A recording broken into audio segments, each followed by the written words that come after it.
Bienvenidos a una nueva emisión de A Solas.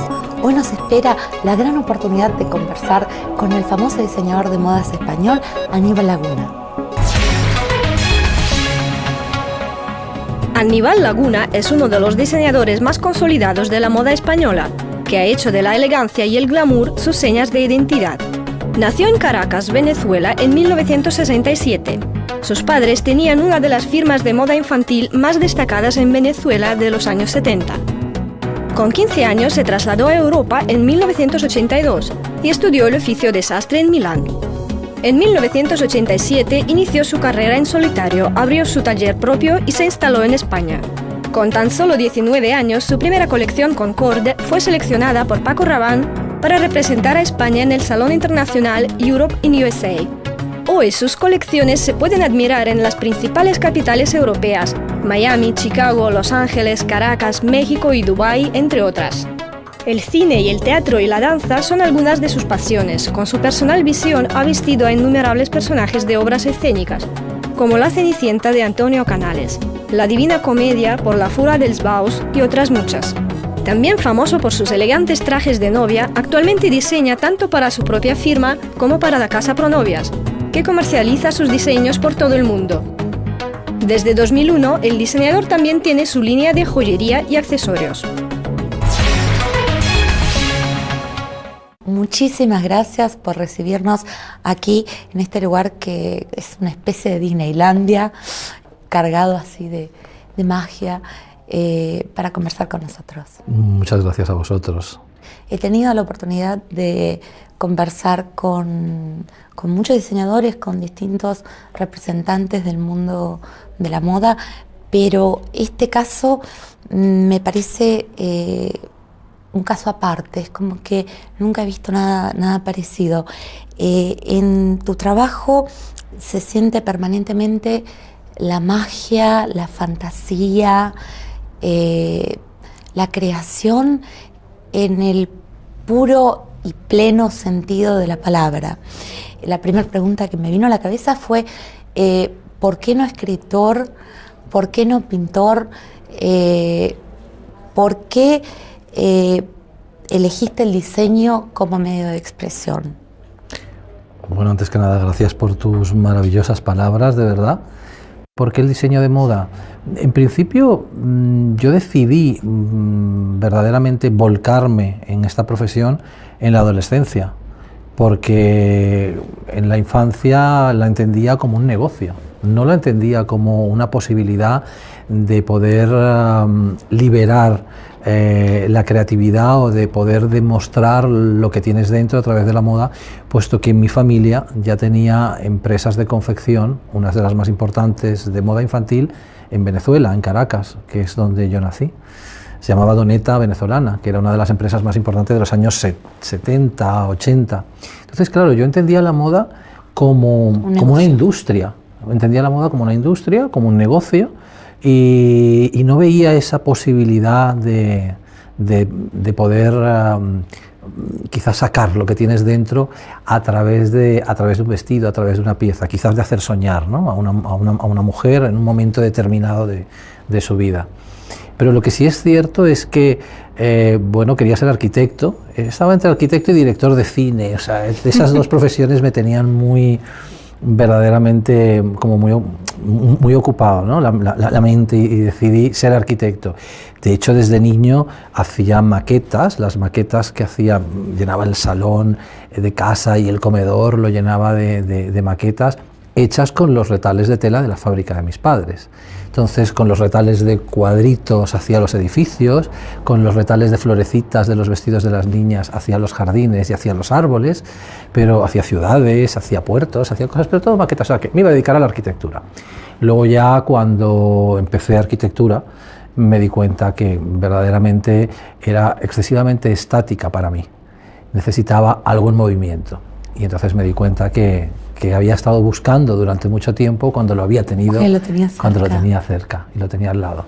Y entonces fue cuando decidí de pleno decir, bueno, mi camino va a ser la moda. De todos modos, has trabajado con obras de los grandes, como podemos decir. Dalí, como podemos decir Chekhov, están presentes en tu trabajo, bueno, Dante. ¿Te parece que a través del mundo de las telas se puede alcanzar la profundidad del mensaje de estos grandes? Sí, se puede recrear, y sobre todo algo muy importante para el creativo, yo creo que se puede disfrutar. Este es un trabajo que, aparte de hacer disfrutar a los demás, porque creo que esa es mi misión es hacer bella a una mujer. Yo soy un trabajador de la mujer, soy un trabajador para la mujer, yo me defino así. Pero hay momentos en los que también quieres disfrutar con el trabajo de otros. Y bueno, lo de Dalí fue para mí una experiencia impresionante. Llevar a Lisboa una exposición y un homenaje a Dalí en donde recrear toda su fantasía, toda su imaginaria, para mí fue importantísimo, ¿no? Y de hecho se hicieron piezas verdaderamente enigmáticas y verdaderamente dramáticas en materiales y en tejidos y en estructuras que nunca en la vida podía haber utilizado si no me hubiera metido y no me hubiera inmerso en el mundo de Dalí. Por ejemplo, los relojes blandos. Hicimos unas salidas y una colección con unas salidas de relojes inmensos, de relojes que se movían. Bueno, era algo maravilloso y eso lo disfruté tanto. Evidentemente luego no se lo pone nadie, no se lo va a poner nadie. No se hace para comercializar, ni para vender, ni para nada. Entonces es tan importante y es tan gratificante el hecho de poder disfrutar de la visión estética o la óptica de un artista, como pueda ser el de Dalí o cualquier otro, es importantísimo. Ahora, ¿cómo es ese proceso de meterse, de involucrarse en cada uno de ellos, que es un mundo distinto, digamos, antes de empezar a diseñar? Apasionante, es verdaderamente apasionante. Incluso en el caso del ballet, cuando he tenido que hacer, por ejemplo, Cenicienta para Antonio Canales, ha sido verdaderamente apasionante ver las necesidades que ellos tienen a la hora de moverse, a la hora de transmitir, y cómo tú puedes reflejar eso y partir desde cero. Es verdaderamente apasionante. Es un proceso creativo complicado, porque puede partir desde muchos sitios, pero hay que dedicarle su tiempo, pero es muy gratificante. De todos esos grandes con los que te has involucrado, como para de alguna forma revivir su mensaje, su mundo, ¿quién te ha impactado particularmente? Mira, realmente quedarme con uno, yo creo que sería muy difícil. Entonces voy a preferir hablarte del último, que es el que tengo más reciente y con el que sigo disfrutando hoy en día. Presentamos el último desfile en la Mercedes-Benz Fashion Week Madrid, y el homenaje era a Julio Romero de Torres, un gran pintor español de principio del siglo XX, que retrató a la mujer morena, a la mujer española, realmente de una forma magistral. Y todo comenzó a finales de septiembre, principios de octubre, cuando tuve la oportunidad con un amigo en Londres de asistir a una subasta de arte, en donde un cuadro suyo quedó desierto. Claro, precio elevadísimo, como es natural, y me impactó tanto aquel cuadro. Empecé a estudiar su obra y me di cuenta verdaderamente de lo que este hombre le había dado a España y lo que nos había ofrecido. Y aparte, yo esas imágenes las tengo grabadas desde la infancia. De hecho, las teníamos en los billetes antiguos de las pesetas, las antiguas pesetas, estaban las imágenes de Julio Romero de Torres, de sus lienzos, su retrato. Tenía una forma muy especial de retratar a la mujer, una forma muy especial de tratar la sensualidad de la mujer, y en una época en la que era muy difícil. Realmente yo creo que la vistió, la retrató, la desnudó, de una manera con un respeto y con una sensualidad absoluta. Entonces, sumergirme en el mundo de Julio Romero de Torres para mí ha sido algo mágico, verdaderamente mágico. De hecho, la última colección ha sido absolutamente en color negro y color nude, para que no hubiera ningún color que nos pudiera distraer de esa idea. está inspirado en 2 cuadros de él, que uno es La Tanagra y otro es Alegrías, que retratan verdaderamente a las 2 Españas, al verdadero sentimiento de la mujer española. Uno es contenido, serio, formal, responsable, y el otro es alegre, festivo, mágico. Yo creo que esa es la combinación perfecta de la mujer española, del sentimiento de la mujer española. Él lo supo retratar y yo he querido de alguna forma homenajearlo. ¿En qué medida dirías que cada uno de estos mundos, tan ricos de por sí, dejan huellas en tu personalidad, en tu obra? Te influye durante el periodo de estudio de la persona, incluso del personaje y de la obra, porque hay que tener en cuenta que todos estos grandes artistas son artistas, está su obra, pero también está la persona y el personaje.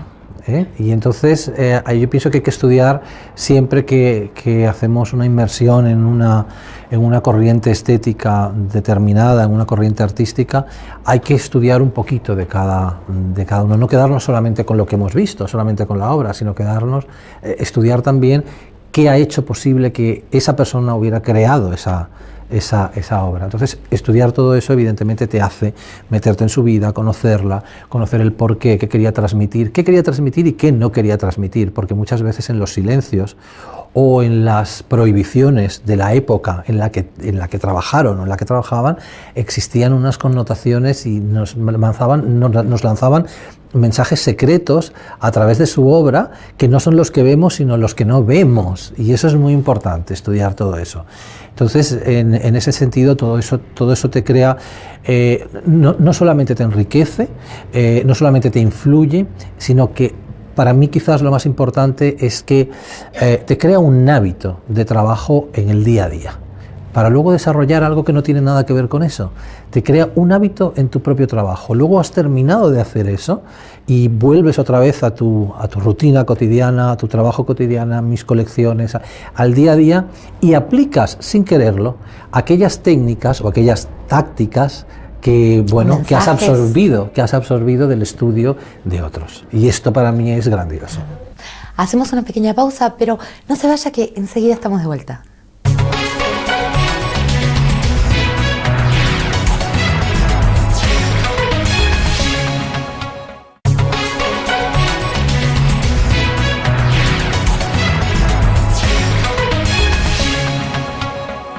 Y ahora sí estamos una vez más en el mundo mágico de Aníbal Laguna. En tu exploración de estos distintos universos, no te has limitado a las grandes obras de arte, sino que, por ejemplo, le has dedicado un trabajo al mar. Sí, sí. Eso me pareció, también súper interesante. ¿Qué fue lo que te atrajo del mar y qué fue lo que te dejó ese trabajo? Bueno, yo el último trabajo, que fue la colección HIT, que fue dedicada a los fondos submarinos, lo tenía que hacer. O sea, era algo que era una deuda que tenía pendiente, porque es mi gran hobby. Mi gran hobby es hacer inmersión y snorkel. Y bueno, he recorrido prácticamente todo el mundo buscando arrecifes y buscando especies diferentes y disfrutando de ellas, de su colorido, de su magia, y nunca le había dedicado una colección, así que bueno, me llené de fuerza, porque para mí era algo que había que hacer con mucho respeto, ¿no? Y sobre todo por el cariño, ¿no?, que yo le tengo a este hobby.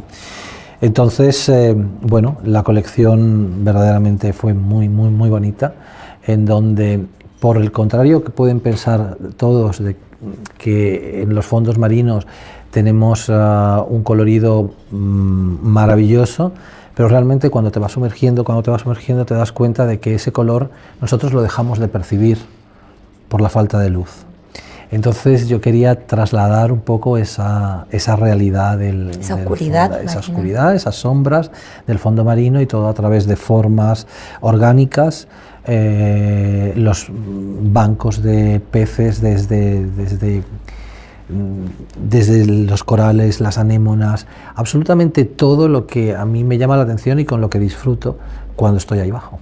Esta búsqueda, bueno, como decía, de distintos universos, también te ha llevado a conocer, a acercarte a distintas épocas, a distintas culturas, con las que me imagino también te habrás involucrado. ¿Cuál de ellas dirías que te ha sido particularmente cercana en tu visión, en tus sueños, digamos? He estudiado muchas épocas, sobre todo de la moda, para poder realizar mi trabajo y para poder evolucionar en mi propio estilo personal. Y lo he hecho a través principalmente de los grandes diseñadores de moda y creadores de moda que hemos tenido en el mundo. O sea, desde Madame Vionnet en los años 20, creadora del corte al bies y magistral técnica que yo utilizo, hasta Balenciaga, Dior, etcétera, y he dividido todas esas distintas épocas, y estamos hablando del siglo pasado solamente, ¿no? Luego, evidentemente, podemos hablar del barroco, del neoclásico, etcétera, etcétera. Pero si yo me tengo que quedar con una época verdaderamente, me quedo con la que estoy viviendo, porque creo que este siglo, esta década que llevamos de creación, es una década de libertad, de absoluta libertad, en donde cada uno de nosotros verdaderamente nos identificamos con algo, lo defendemos, nos lo ponemos, lo disfrutamos, y no estamos bajo condicionados y bajo una dictadura de tendencias. Yo creo que durante otras épocas existía una dictadura de tendencias, bueno, ni buena ni mala, pero existía. Y hoy tenemos la oportunidad de ir por la calle como queramos, y nadie nos mira, nadie nos identificamos con nosotros mismos. Se nota cuando hablas y en tus trabajos que sos una persona muy abierta a escuchar, y lo más importante, a hacer todo lo posible por comprender esos distintos mundos, ¿no? Para acercarte a ellos, para, bueno, de alguna forma absorberlos y recrearlos.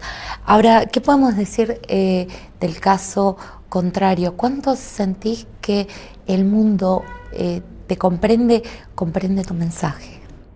La realidad es que plantearte si verdaderamente se te comprende o no se te comprende, quizás sería un hándicap para poder realizar el siguiente trabajo.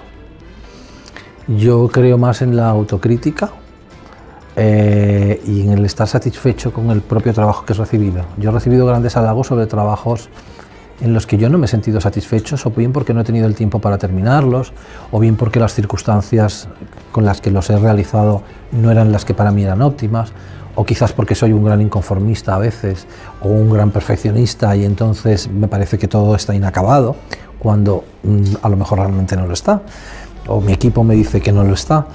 Y hay veces que yo he tenido trabajos que los he dado por finalizados, para mí absolutamente terminados, y otros no lo han visto así. Entonces yo creo que es muy importante el mirar dentro de ti mismo y el estar satisfecho con lo que haces, porque eso es lo que verdaderamente te va a dar fuerzas para seguir, para hacer el siguiente. Para hacer pero yo no me refiero a una valoración, a un esto está bien, esto está mal, esto está muy bien, esto está maravilloso, esto está horrible. Siempre hay un mensaje. En la captación, del mensaje. La captación del mensaje llega, normalmente llega. Son muchos los factores que influyen cuando uno transmite un mensaje. Nosotros los mensajes los transmitimos a través de una colección, en el caso de la moda, y a través de una pasarela. Y no todo tiene que ver con la propia colección o con la moda que nosotros presentamos, que yo presento. Tiene que ver con muchas cosas alrededor, con el propio show, con la puesta en escena, con la música, con lo que se está viviendo en el país en ese momento, con lo que ha ocurrido el día anterior o lo que va a ocurrir el día posterior, con lo que ocurre con las noticias. O sea, es que vivimos en un mundo en donde no solamente vemos el cuadro, el marco ejerce una influencia tremenda sobre la propia obra.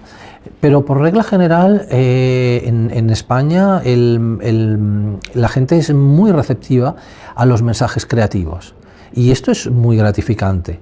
Esto es muy gratificante. Si hablamos de tu éxito, de ese lugar al que has llegado, que es indiscutible, ¿no? Más allá de tu autocrítica. ¿Qué crees que tiene de particular tu estilo, tu trabajo, que ha atraído tanto? Yo claramente mi estilo lo defino como una mezcla de romanticismo y de sensualidad, ¿no? Es una mezcla complicada a veces, porque yo he querido darle a la mujer la posibilidad de que vuelva a ser romántica y de que vuelva a ser sensual, sin que por ello sea valorada su interior, ni su inteligencia. Yo creo que hay algo que es totalmente fundamental en la diferenciación entre un hombre y una mujer, y es su propio físico. Podemos ser iguales absolutamente en todos, pero físicamente somos diferentes. Existe esa diferenciación. Y entonces creo que el que una mujer tenga que prescindir del hecho de estar guapa, de ser mujer y de ser sensual, porque tenga que competir por conseguir algo, me parece algo tan triste, me parece algo tan inhumano, verdaderamente, que yo quizás he potenciado más eso y lo he defendido. Y le he dicho a la mujer, no, puedes ser inteligente y cuando quieras puedes ser romántica y cuando quieras puedas ser sensual, porque en definitiva eres libre para disfrutar de ti misma. Creo que incluso es una opción inteligente para poder sentirse segura de sí misma y poder sacar adelante todo aquello que es tan complicado hoy en día para una mujer que trabaja, una mujer que es madre, una mujer que es profesional. Es muy complicado. Para muchas mujeres realmente ha sido el mago que le dio vida a ese símbolo con el que soñaron desde su más tierna infancia y que representa un momento muy importante. Contanos cómo es ese momento en el que, le llevas el vestido de novia, le mostrás el vestido a la novia hecho para una novia particular o un traje que le va bien a la novia. ¿Cuál es? Y que, ambos sienten que ese es el vestido, ¿no?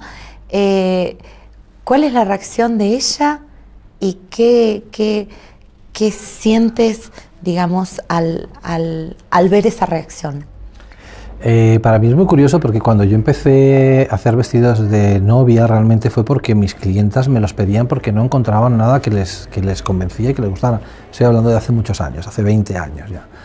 Pero la satisfacción que sentí aquella primera vez que hice un vestido de novia y que de alguna manera di en el clavo con lo que, como decimos aquí en España, con lo que ella quería, la satisfacción fue tan grande que a partir de ahí dije, no, yo voy a hacer colecciones de novia. O sea, yo quiero que esta felicidad, independientemente de que la pueda sentir yo en este momento, pero yo quiero que esto lo puedan sentir otras mujeres y que lo puedan sentir otras personas.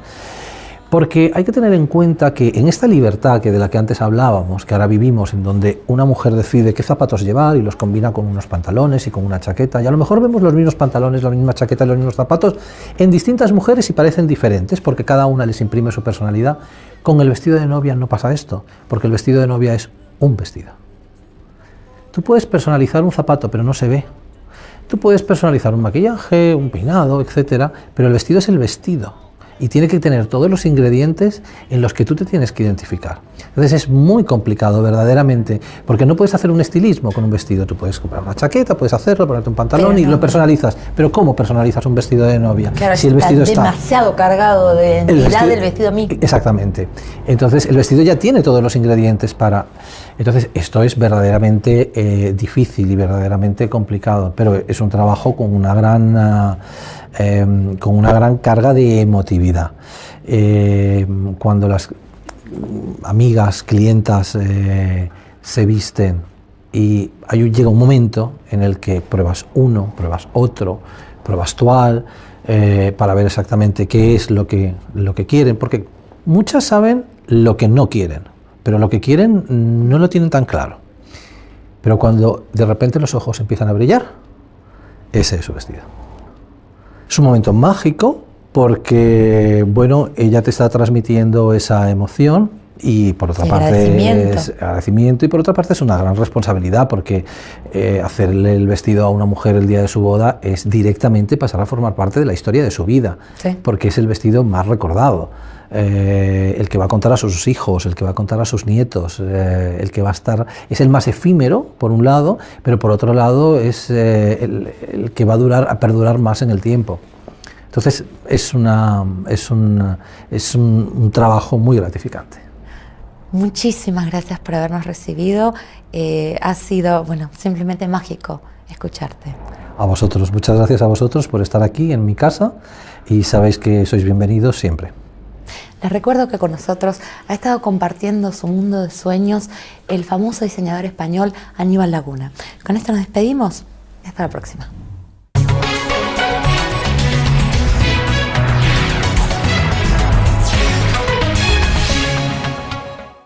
Y todo comenzó a finales de septiembre, principios de octubre, cuando tuve la oportunidad con un amigo en Londres de asistir a una subasta de arte en donde un cuadro suyo quedó desierto,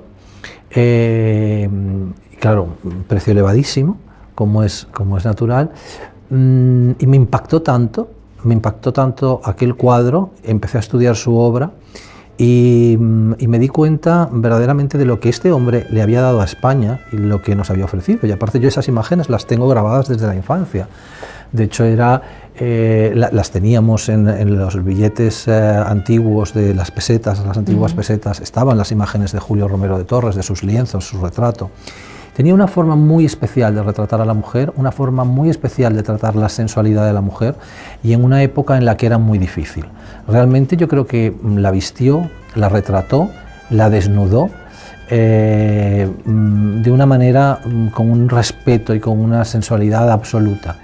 Entonces, sumergirme en el mundo de Julio Romero de Torres para mí ha sido algo mágico, verdaderamente mágico. De hecho, la última colección ha sido absolutamente en color negro y color nude para que no hubiera ningún color que nos pudiera distraer de esa idea.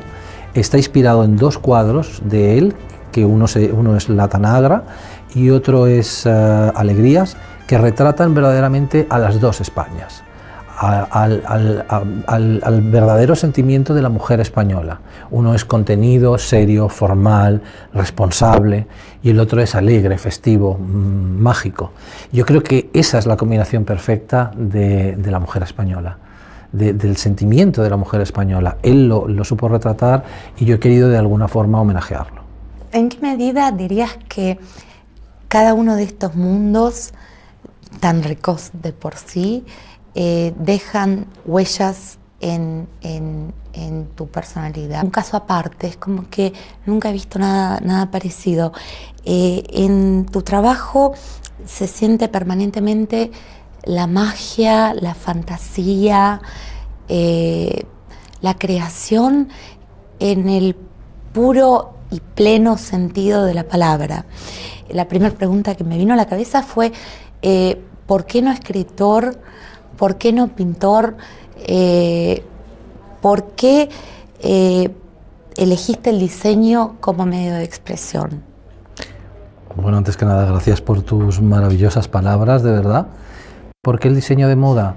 En principio, yo decidí verdaderamente volcarme en esta profesión en la adolescencia, porque en la infancia la entendía como un negocio. No la entendía como una posibilidad de poder liberar la creatividad o de poder demostrar lo que tienes dentro a través de la moda, puesto que en mi familia ya tenía empresas de confección, unas de las más importantes de moda infantil, en Venezuela, en Caracas, que es donde yo nací.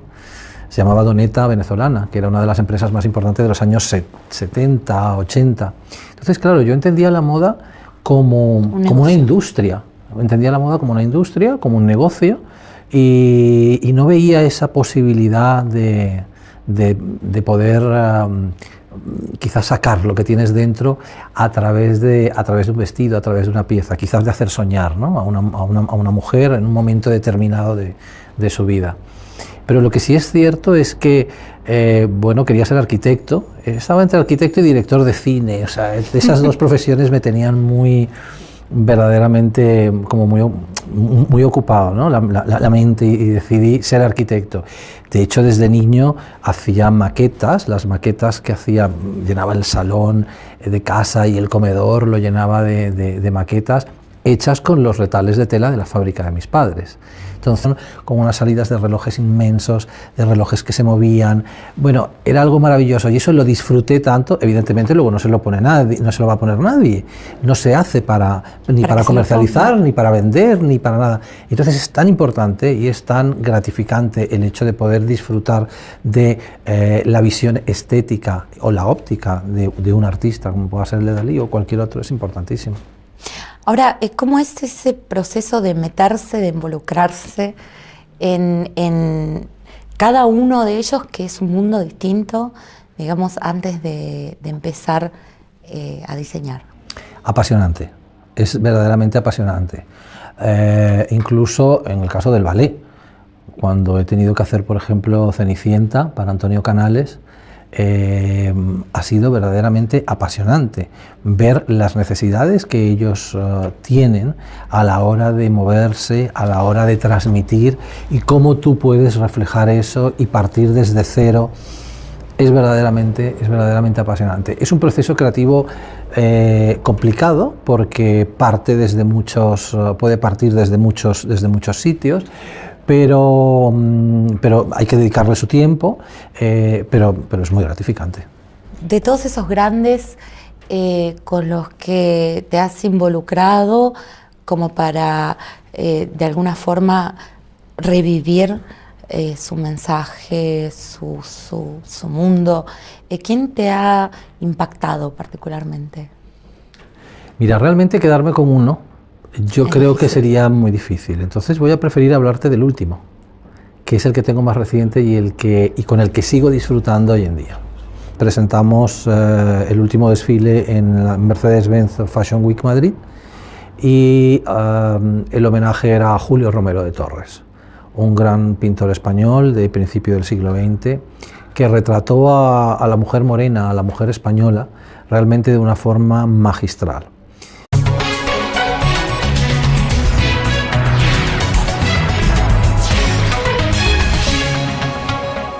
Bienvenidos a una nueva emisión de A Solas. Hoy nos espera la gran oportunidad de conversar con el famoso diseñador de modas español, Aníbal Laguna.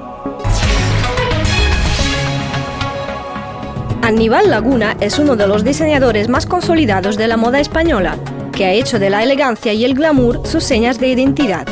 Nació en Caracas, Venezuela, en 1967. Sus padres tenían una de las firmas de moda infantil más destacadas en Venezuela de los años 70. Con 15 años se trasladó a Europa en 1982 y estudió el oficio de sastre en Milán. En 1987 inició su carrera en solitario, abrió su taller propio y se instaló en España. Con tan solo 19 años, su primera colección Concorde fue seleccionada por Paco Rabanne para representar a España en el Salón Internacional Europe in USA. Hoy sus colecciones se pueden admirar en las principales capitales europeas: Miami, Chicago, Los Ángeles, Caracas, México y Dubái, entre otras. El cine y el teatro y la danza son algunas de sus pasiones. Con su personal visión ha vestido a innumerables personajes de obras escénicas, como La Cenicienta de Antonio Canales, La Divina Comedia por La Fura dels Baus y otras muchas. También famoso por sus elegantes trajes de novia, actualmente diseña tanto para su propia firma como para la casa Pronovias, que comercializa sus diseños por todo el mundo. Desde 2001, el diseñador también tiene su línea de joyería y accesorios. Muchísimas gracias por recibirnos aquí en este lugar que es una especie de Disneylandia, cargado así de magia. para conversar con nosotros. Muchas gracias a vosotros.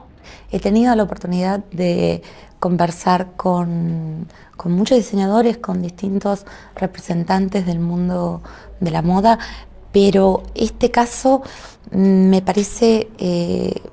Entonces, con los retales de cuadritos hacia los edificios, con los retales de florecitas de los vestidos de las niñas hacia los jardines y hacia los árboles, pero hacia ciudades, hacia puertos, hacia cosas, pero todo maquetas. O sea, que me iba a dedicar a la arquitectura. Luego ya cuando empecé arquitectura me di cuenta que verdaderamente era excesivamente estática para mí. Necesitaba algo en movimiento. Y entonces me di cuenta que había estado buscando durante mucho tiempo cuando lo había tenido, cuando lo tenía cerca y lo tenía al lado. Y entonces fue cuando decidí de pleno decir, bueno, mi camino va a ser la moda. De todos modos, has trabajado con obras de los grandes, como podemos decir Dalí, como podemos decir Chekhov, están presentes en tu trabajo, bueno, Dante. ¿Te parece que a través del mundo de las telas se puede alcanzar la profundidad del mensaje de estos grandes? Sí, se puede recrear, y sobre todo algo muy importante para el creativo, yo creo que se puede disfrutar. Este es un trabajo que, aparte de hacer disfrutar a los demás, porque creo que esa es mi misión es hacer bella a una mujer. Yo soy un trabajador de la mujer, soy un trabajador para la mujer, yo me defino así. Pero hay momentos en los que también quieres disfrutar con el trabajo de otros. Y bueno, lo de Dalí fue para mí una experiencia impresionante. Llevar a Lisboa una exposición y un homenaje a Dalí en donde recrear toda su fantasía, toda su imaginaria, para mí fue importantísimo, ¿no? Y de hecho se hicieron piezas verdaderamente enigmáticas y verdaderamente dramáticas en materiales y en tejidos y en estructuras que nunca en la vida podía haber utilizado si no me hubiera metido y no me hubiera inmerso en el mundo de Dalí. Por ejemplo, los relojes blandos. Hicimos unas salidas y una colección